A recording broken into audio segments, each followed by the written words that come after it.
বিসমিল্লাহির রহমানির রহিম।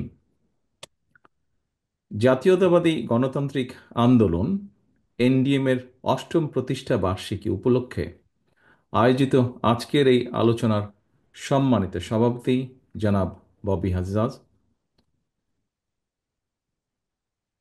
সামনে উপস্থিত বিভিন্ন রাজনৈতিক দলের শীর্ষ নেতৃবৃন্দ, উপস্থিত বিভিন্ন শ্রেণী পেশার বিশিষ্ট সম্মানিত ব্যক্তিবর্গ, সম্মানিত আলোচকবৃন্দ এবং অনুষ্ঠানে অংশগ্রহণকারী এনডিএম এর বিভিন্ন পর্যায়ের নেতাকর্মীবৃন্দ, আসসালামু আলাইকুম।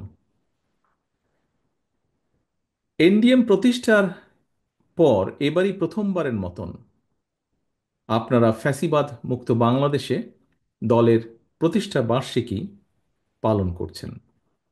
দেশের প্রতিটি রাজনৈতিক দলের জন্য এ ধরনের পরিস্থিতি অবশ্যই অত্যন্ত গুরুত্বপূর্ণ এবং প্রত্যাশিত। আমি আজকের সম্মানিত সভাপতির সাথে একই সুর মিলিয়ে বলতে চাই, আগামী দিনে আর কোনো স্বৈরাচার, আর কোনো ফ্যাসিবাদ যাতে দেশ এবং জনগণের অধিকার কেড়ে নিতে না পারে, সেজন্য গণতন্ত্রকে প্রাতিষ্ঠানিক রূপ দেবার প্রক্রিয়া এবং পদ্ধতি প্রণয়ন এবং বাস্তবায়নের এখনই সঠিক সময়, উপযুক্ত সময়। যদিও গণতন্ত্রকে প্রাতিষ্ঠানিক রূপ দেবার ক্ষেত্রে অন্তর্বর্তীকালীন সরকারের সদিচ্ছা কিংবা সামর্থ্য নিয়ে ইতিমধ্যেই হয়তো জনমনে কিছুটা হতাশার সৃষ্টি হয়েছে, তবুও গণতন্ত্রের পক্ষের রাজনৈতিক দলগুলো জনগণের ভোটে, জনগণের কাছে জবাবদিহিমূলক সরকার প্রতিষ্ঠার স্বার্থে অন্তর্বর্তীকালীন সরকারের প্রতি সমর্থন এখনো অব্যাহত রেখেছে। উপস্থিত সম্মানিত অতিথিবৃন্দ, বিএনপি সহ বাংলাদেশের পক্ষের গণতান্ত্রিক রাজনৈতিক দলগুলো শুরু থেকেই অন্তর্বর্তীকালীন সরকারের কর্মপরিকল্পনার রোডম্যাপ ঘোষণার আহ্বান জানিয়ে আসছে। আহ, সকল কিছু বিবেচনা করলে আমরা দেখতে পাই সরকার কিন্তু সেই আহ্বানে সেভাবে সাড়া দেয়নি। সরকার বরং জাতীয় নির্বাচনের সুনির্দিষ্ট দিন তারিখ ঘোষণাকে সুকৌশলে অল্প সংস্কার, বেশি সংস্কার এ ধরনের একটি অভিনব শর্তের বেড়াজালে বলা যায় আটকে দিয়েছে। অন্তর্বর্তীকালীন সরকারের চিন্তা এবং কর্ম পরিকল্পনা সম্পর্কে জনগণ অন্ধকারে থাকায় কিন্তু দেশের রাজনৈতিক অঙ্গনে হয়তোবা অস্থিরতা বাড়ছে। প্রায় বিভিন্ন দাবি দাওয়া নিয়ে আমরা দেখছি প্রতিদিন বিভিন্ন শ্রেণী পেশার মানুষ রাজপথে জড়ো হচ্ছেন। মাত্র 10 মাসের মাথায় সরকারের ভেতরে এবং বাইরেও কিন্তু এক ধরনের অস্থিরতা দৃশ্যমান হতে শুরু করেছে। সরকার জনগণের ভাষা, আশা, আকাঙ্ক্ষা উপলব্ধি করতে ব্যর্থ হলে দেশে রাজনৈতিক অস্থিরতা বাড়তেই থাকবে। আমরা মনে করি দেশে এভাবে অস্থিরতা বাড়লে এই সরকারের পক্ষে পরিস্থিতি সামাল দেওয়া কষ্টসাধ্যই হয়ে পড়বে। সুতরাং অন্তর্বর্তীকালীন সরকারের প্রতি তাদের সক্ষমতা সম্পর্কে আরও সতর্ক হওয়ার আহ্বান জানাই আজকের এই সভা থেকে।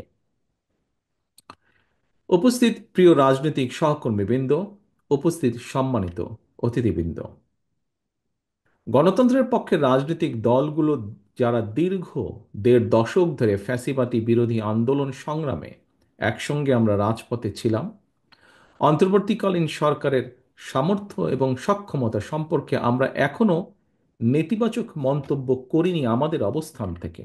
তবে আমরা চুপ থাকলেও কিন্তু জনমনে এই সরকারের সক্ষমতা নিয়ে কিন্তু প্রশ্ন এরই ভিতরে উঠছে এবং বহু মানুষ, বিভিন্ন শ্রেণী পেশার মানুষ কথা এরই মধ্যে বলছেন। জুলাই আগস্টের অভ্যুত্থানে হাজারো শহীদের রক্ত চিরতরে অন্ধ হয়ে যাওয়া কিংবা নাক কান শরীরে অঙ্গ প্রত্যঙ্গ হারিয়ে চিরতরে পঙ্গুত্ব বরণ করা মানুষের হাহাকার, হাসপাতালে চিকিৎসাধীন অসংখ্য মানুষের আর্তনাদ এবং ফ্যাসিবাদ বিরোধী জাতীয় ঐক্যের উপর ভিত্তি করেই বর্তমান অন্তর্বর্তীকালীন সরকার বা সরকারের নৈতিক এবং রাজনৈতিক বৈধতার ভিত্তি রচিত হয়েছে। অথচ অথচ জুলাই আগস্টের আন্দোলনে কতজন শহীদ হয়েছেন, কতজন আহত হয়েছেন, 10 মাসেও কিন্তু অন্তর্বর্তীকালীন সরকার শহীদদের এই সংখ্যা ও তালিকা চূড়ান্ত করতে পারেনি।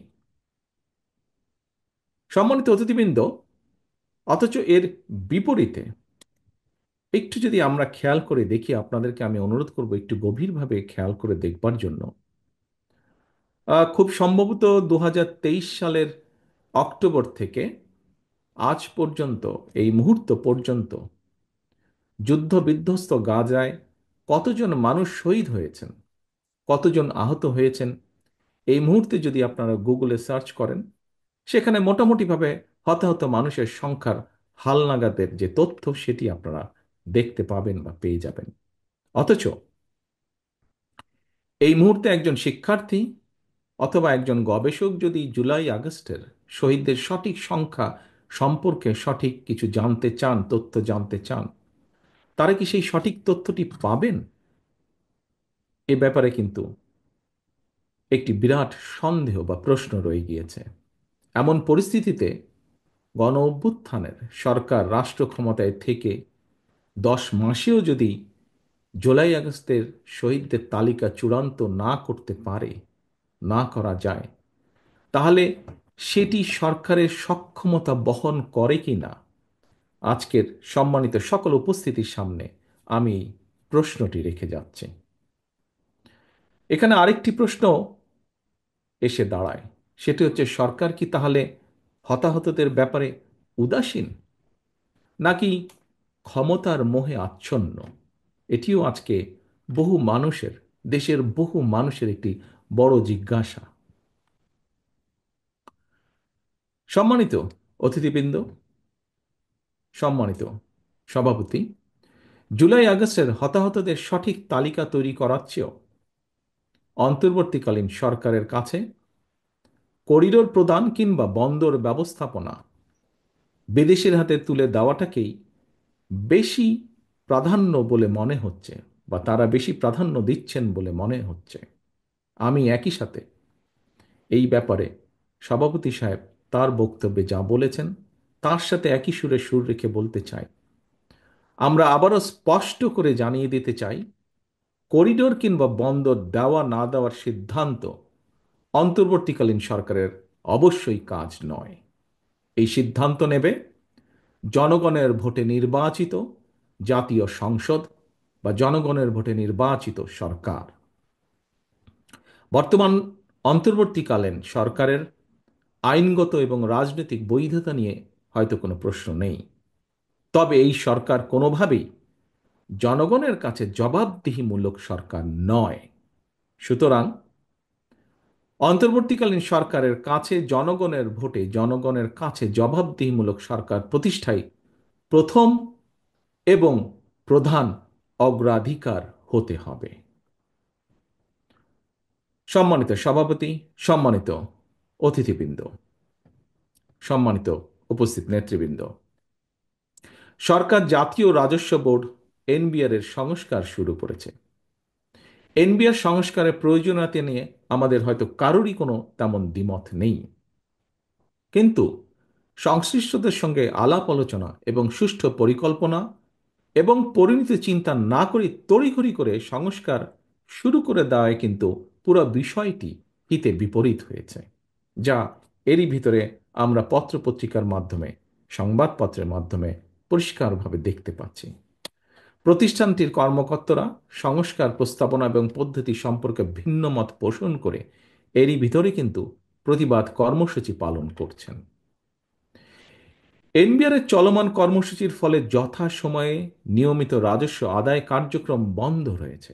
ফলে চলতি অর্থ বছরে হাজার হাজার কোটি টাকার রাজস্ব ঘাটতি দেখা দেওয়ার কিন্তু একটি বিরাট সম্ভাবনা দেখা দিয়েছে।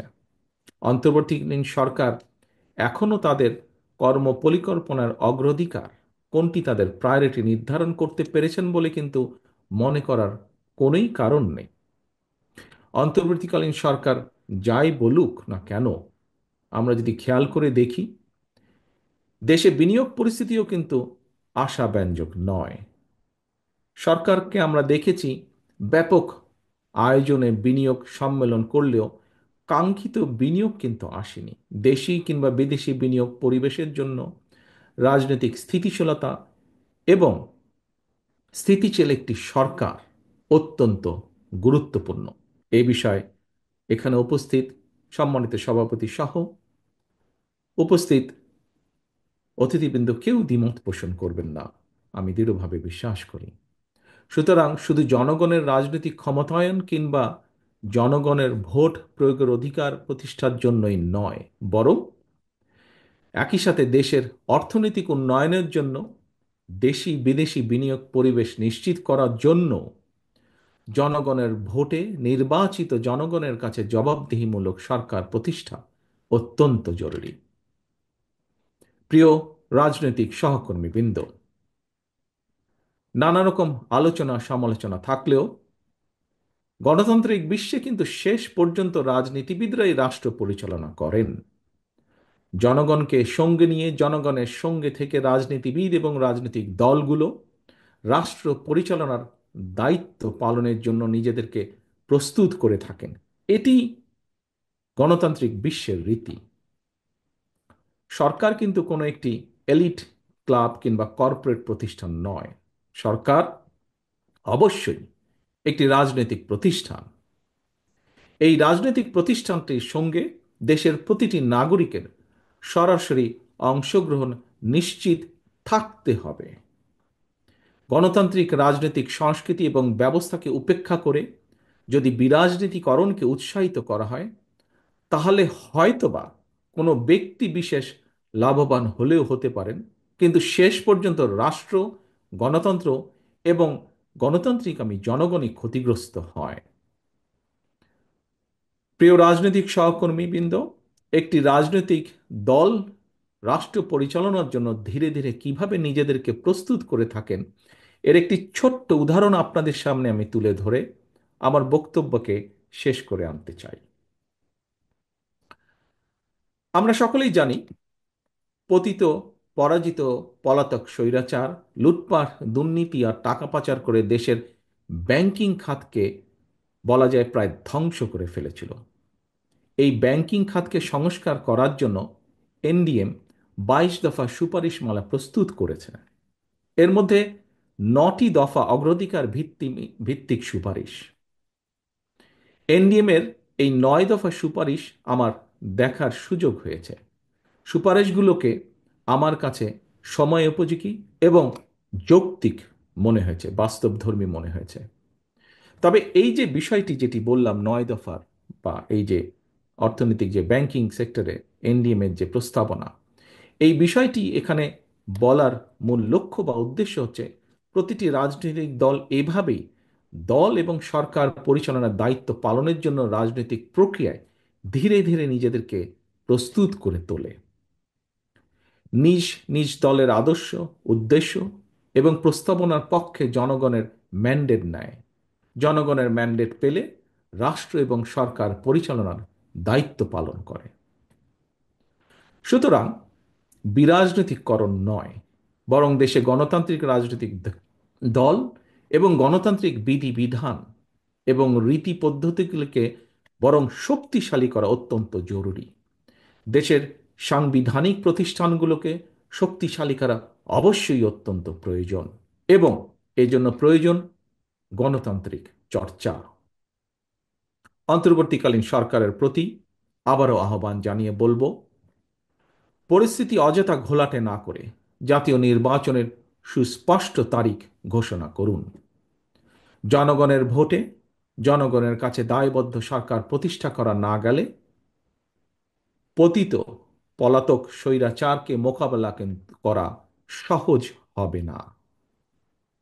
লোভ লাভের প্রলোভন থেকে মুক্ত থেকে অন্তর্বর্তীকালীন সরকার অচিরেই জাতীয় নির্বাচনের তারিখ ঘোষণা করে জনগণের, বাংলাদেশে জনগণের অধিকার প্রতিষ্ঠার দায়িত্ব পালন করবে, এই প্রত্যাশা রেখে এবং একই সাথে আবারও এনডিএম এর 8ম প্রতিষ্ঠা বার্ষিকীর এই দিনে আপনাদের সকলের এবং এনডিএম এর রাজনৈতিক সাফল্য কামনা করে আমার বক্তব্য শেষ করছি। সকলকে ধন্যবাদ। আল্লাহ হাফেজ। বাংলাদেশ জিন্দাবাদ।